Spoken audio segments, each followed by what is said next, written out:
मित्रांनो, जुन्या इयत्ता 7वी मधील माणसात देव शोधणारा संत हा आचार्य अत्रे यांचा पाठ आज आपण घेऊन आलो आहोत। हा पाठ कर्हेचे पाणी या पुस्तकातून घेतला आहे। महाराष्ट्र हा संतांचा देश आहे।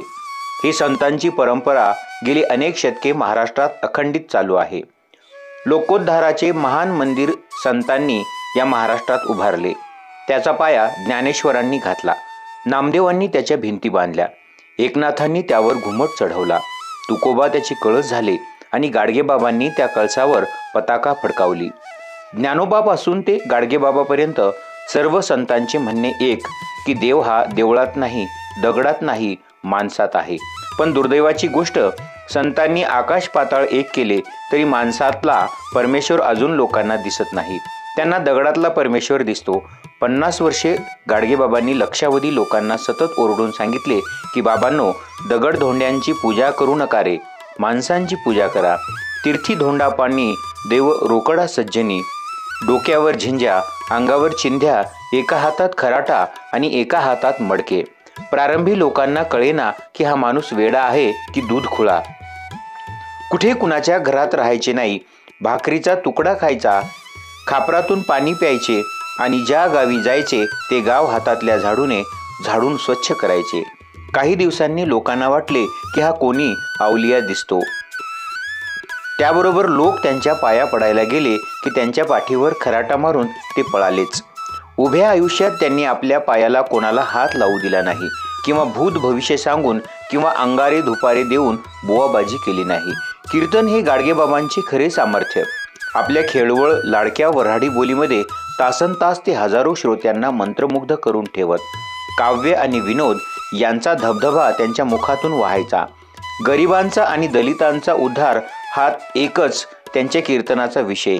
देवळात जाऊ नका, मूर्तीची पूजा करू नका, देवापुढे पैसा फळे ठेवू नका, तीर्थयात्रेला जाऊ नका, सत्यनारायण पूजू नका, पोथी पुराणातल्या चमत्कारांवर विश्वास ठेवू नका, कोणाचा मंत्र नि गुरुपदेश घेऊ नका, प्राण्यांची हत्या करू नका, सावकाराचे कर्ज काढू नका, अडाणी राहू नका। ही शिकवण सतत आयुष्यभर हजारो कीर्तने करून गाडगेबाबांनी जनतेला दिली।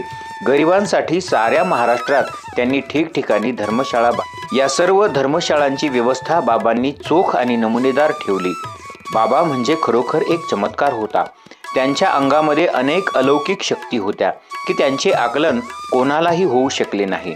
रंजल्या गांजल्यांना आपुले म्हणणारा आणि अनाथ अपंगितांना हृदयाशी धरणारा तो खरा साधू, ही तुकोबांची व्याख्या गाडगेबाबांना अक्षरशः लागू पडते। माणसामधल्या परमेश्वराची पूजा करणाऱ्या या संतांनी महाराष्ट्राच्या सार्वजनिक जीवनात एक प्रचंड सामर्थ्य निर्माण केले। कोणत्याही गावात त्यांनी पाऊल टाकले की पहिल्याने त्यांच्या हातातला झाडू चालू लागे।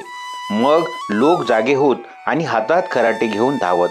सकाळी गावातील घाण झाडूने साफ केली म्हणजे मग संध्याकाळी लोकांच्या डोक्यातील घाण बाबा आपल्या कीर्तनाने साफ करत।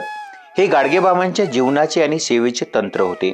डोक्यावर खापराच्या तुकड्याचे शिरस्त्राण, अंगावर रंगीबेरंगी चिंध्या, एका कानात एक कवडी लोंबत असे, दुसऱ्या कानात फुटक्या बांगडीची काच डुलत आहे असा बाबांचा अवतार असे।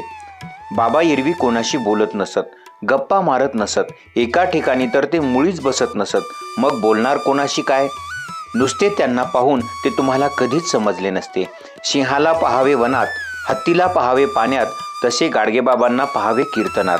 हजारो माणसांच्या प्रचंड समुदायामध्ये बाबा एकदा उभे राहिले म्हणजे पावसाळ्यातल्या मेघासारखे ते आभाळभर गडगडू लागत आणि डोक्यावर साहित्याचा, सद्भावनेचा आणि सद्विचारांचा असा काही मारा सुरू होत असे की श्रोते अक्षरशः त्या कीर्तनाच्या सरोवरात एहभान विसरून तासनतास डुंबत राहत असत। कीर्तनासाठी बाबांना साहित्य लागत नसे। टाळ नाही, विना नाही, बाजाची पेटी नाही, मिळाली तरी वाहवा, न मिळाली तरी वाहवा। रस्त्यावरचे 2 दगड वेचून ते वाजवायला लागत। श्रोत्यांच्या टाळ्या आणि घोष हे त्यांच्या कीर्तनाचे सारे भांडवल असे। बाबांना वाचता येत नसे, लिहिता येत नसे, पण तुकोबांचे अभंग त्यांच्या जिभेवर नाचत असत। बाबांचे कीर्तन अज्ञांसाठी होते, दुःखितांसाठी होते। त्यात योग नव्हता, अध्यात्मवाद नव्हता, पोथी नव्हती, पुराण नव्हते, देवांची वर्णने नव्हती, पूजा यात्रा यांचा उपदेश नव्हता, त्यात शुद्ध जीवन होते.